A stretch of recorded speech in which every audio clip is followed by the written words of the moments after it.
Melihat struktur bangunan keuangan APBN kemarin ketika diumumkan, maka sekali lagi kita dipertontonkan sepertinya Indonesia belum revolusioner langkah pembiayaannya. Berikutnya, ketika mau memindahkan ibu kota, kita juga melihat pilihan cara pembiayaannya juga masih belum revolusioner, yaitu pihak kedua atau swasta yang kemungkinan akan pakai dana asing, teknologi asing, dan sumber daya asing akan membangun dengan sistem BOT. Lalu pemerintah menyewa sampai beberapa tahun ke depan, baru nanti diambil haknya oleh negara. Negara kira-kira mungkin akan menyewa dengan angka 50-100 triliun setahunnya, atau selama 20 tahun ke depan bisa-bisa hampir 2000 triliun. Anggaran itu akan dicicil melalui APBN. Banyak yang geleng-geleng karena ngeri ngeliat angka yang besar yang menjadi beban APBN tahun-tahun berikutnya. Tapi nggak apa-apa juga sih, itu udah jadi putusan. Jadi kedepannya gimana? Kedepannya kita harus mengingatkan bahwa ada solusi lain yang tanpa menggunakan strategi yang memberatkan APBN. Kenapa? Toh kalau mentok kasihan anak cucu kita, yang nanggung beban utang tadi anak cucu kita. Kita cuma gaya doang aja kayak membangun. Ujung-ujungnya yang nanggung beban anak cucu kita.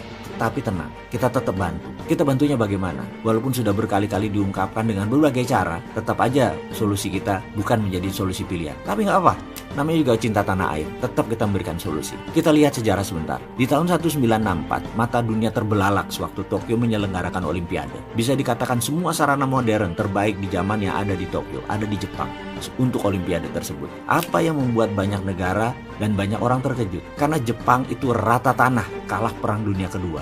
Tapi kurang dari 20 tahun mendadak menjadi kekuatan terbesar Asia. Sekali lagi, apa yang Jepang lakukan? Mengapa kurang dari 20 tahun Jepang bisa menjadi negara nomor 1 lagi di Asia? Padahal rata tanah tahun 45. Kita intermezzo sebentar. Di video sebelum ini kita menceritakan bahwa di tahun 1918, Jerman juga rata tanah. Kalah Perang Dunia Pertama. Tapi tahun 1936, Jerman menjadi negara superpower. Kita sudah tahu informasi tersebut. Tapi tetap kan gak berani menjalankan pakai cara Jerman. Bener kan? Wahai para pejabat negara, sekarang kita tiru cara Cina. Bukan import barang Cina ya, tiru cara Cina. Tahun 1989, Cina mulai memakai strategi New Economic Model. Dan ketika tahun 2008, Olimpiade Beijing, dunia terbelalak. Karena dalam 20 tahun, Cina mendadak menjadi negara superpower. Sekarang kita balik ke cerita Jepang.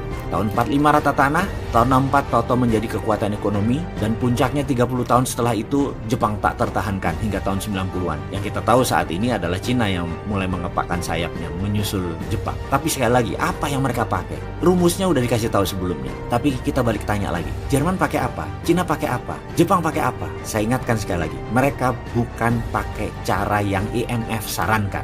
Mereka bukan pakai cara IMF. Pakai apa Jepang itu?